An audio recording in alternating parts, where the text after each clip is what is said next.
Let's be brutally honest for a moment. If you are an American investor holding the Iraqi dinar, you've been sold a dream.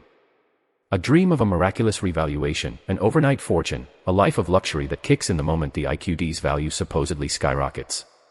But today, that dream has been interrupted by a very loud, very serious wake-up call from the United States Treasury Department, and if you don't listen carefully, that dream is going to transform into a full-blown IRS nightmare that could wipe out your entire investment and more. What I'm about to share with you isn't a rumor, it's a direct response to a specific and recent shift in regulatory focus, a move that places every single dinar holder in America directly in the crosshairs of the most powerful revenue service in the world. The message is simple: the free pass, the period of ambiguity where you could quietly hold this currency without thinking about the tax consequences, is officially over. The Treasury has effectively declared that the time for accountability is now, not after a revaluation, and the rules of the game have been permanently and fundamentally changed. The central, critical point you must understand is that the IRS does not view your stack of Iraqi dinar as mere paper, they classify it as a foreign financial asset, and a highly speculative one at that.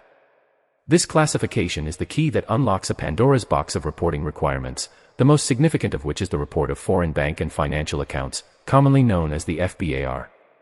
Now, you might hear foreign bank account and think, well, my dinar is in my safe at home, not in a bank in Baghdad, so this doesn't apply to me.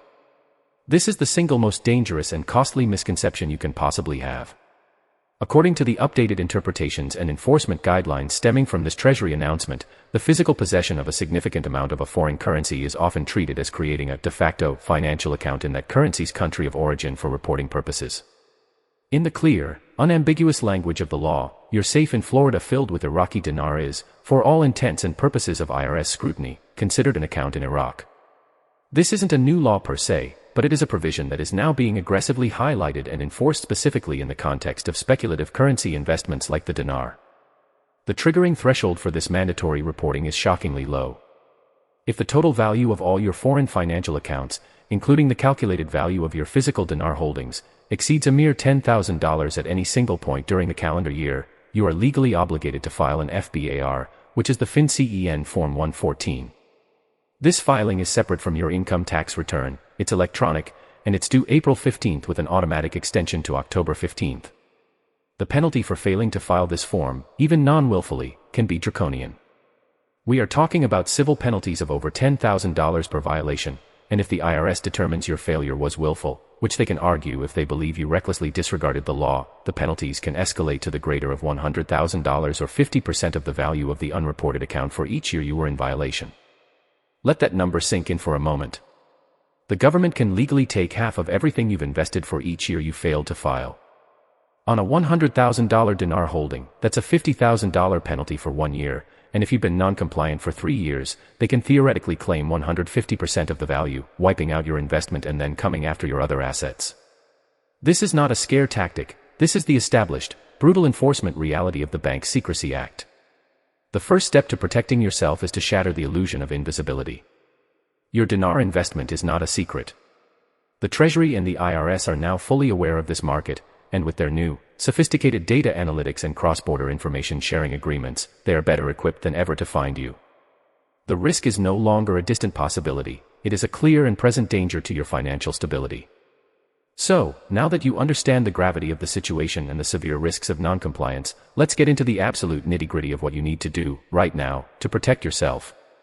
This isn't about theory anymore, this is about actionable, step-by-step survival tactics for your financial future. The first and most immediate task is to perform a brutally honest self-audit. You need to locate every single record, every receipt, every bank statement related to your purchase of Iraqi dinar. You must know exactly how much you bought, the date you bought it, and the exact amount in US dollars you paid for it. This paper trail is your first and most critical line of defense. If you don't have these records, you need to start reconstructing them immediately, because without this documentation, you have no way to accurately report your holdings or calculate your cost basis for the future. Once you have all your purchase information, your next step is to accurately value your holdings for FBAR reporting purposes. This is a point where many investors make a catastrophic mistake. You cannot use the hypothetical revaluation rate that gurus talk about on forums. You cannot use the official rate from the Central Bank of Iraq if it doesn't reflect the actual market you transacted in. For FBAR compliance, you are legally required to use the U.S. Treasury Department's official exchange rate for the Iraqi dinar. You can find these rates, listed by year and month, on the U.S. Treasury's website. Your job is to take the total amount of dinar you hold and, using the Treasury's rate, calculate its maximum value in US dollars at any point during each calendar year. You must do this for every single year you have held the currency. Remember, the trigger is if that value, combined with any other foreign accounts you have, exceeded $10,000 at any time. This is not an annual average, it's a moment-in-time test. If on just one day of the year, the value of your dinar spiked above $10,000 because of a fluctuation in the Treasury's rate, you have a filing requirement for that year. Now, let's talk about the tax implications beyond the FBAR, because the reporting is just one layer of this complex issue. The IRS views any potential profit from the sale of the Iraqi dinar as a capital gain, but with a very important caveat. Because it is a foreign currency, the gain is likely to be treated as ordinary income, not as a preferential long-term capital gain. This distinction is monumental and could cost you a fortune. Ordinary income is taxed at your marginal tax rate, which can be as high as 37% federally. Long-term capital gains rates are significantly lower, typically 0%, 15%, or 20%. On a large profit, the difference between a 37% tax rate and a 20% tax rate is life-changing money. The new Treasury guidance makes it clear that they will be scrutinizing these transactions to prevent investors from incorrectly claiming the lower capital gains rate. This means you must maintain impeccable records of your cost basis, the total amount you paid for the currency, to accurately calculate your gain when and if you ever sell.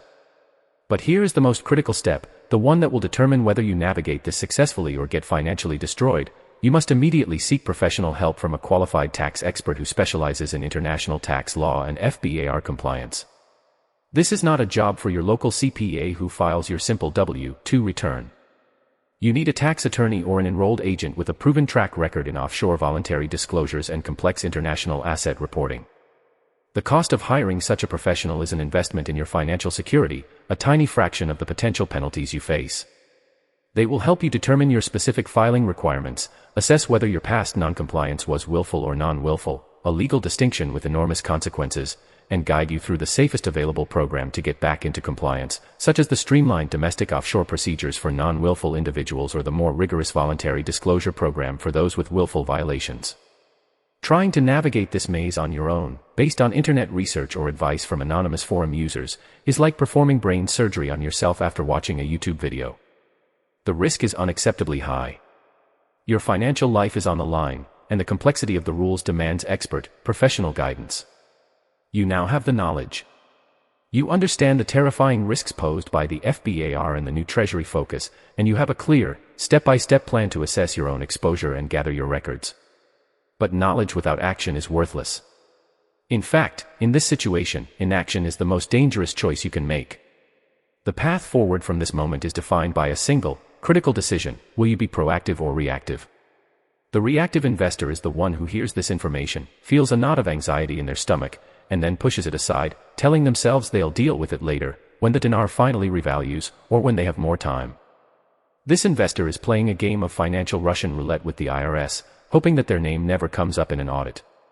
But with the government's increasing technological sophistication and international data sharing agreements, the odds of remaining hidden are shrinking every single day. The proactive investor, the one who will survive and potentially thrive, hears this information and immediately makes the decision to take control. They understand that compliance is not an admission of guilt or an abandonment of their investment dream, it is the strategic fortification of their financial position. It is the process of removing a massive, existential threat so that if and when the revaluation does happen, they are ready to claim their profits without immediately losing them to penalties and legal fees. The absolute first action item, after you have gathered your records, is to schedule a consultation with a qualified tax professional, specifically one with expertise in international assets. Do not delay this. When you speak to them, you need to be brutally honest about your situation. Tell them everything: how long you've held the dinar, the approximate amounts, the fact that you've never filed an FBAR. This conversation is protected by attorney-client privilege if you hire a lawyer, or similar confidentiality with an enrolled agent. This is your safe space to get a true assessment of your risk level. Based on that assessment, you and your professional will chart a course for compliance. This might involve filing several years of delinquent FBARs through a streamlined procedure, which for non-willful filers often comes with no penalties. It might involve a more complex disclosure process. But whatever the path, it will be managed by an expert who can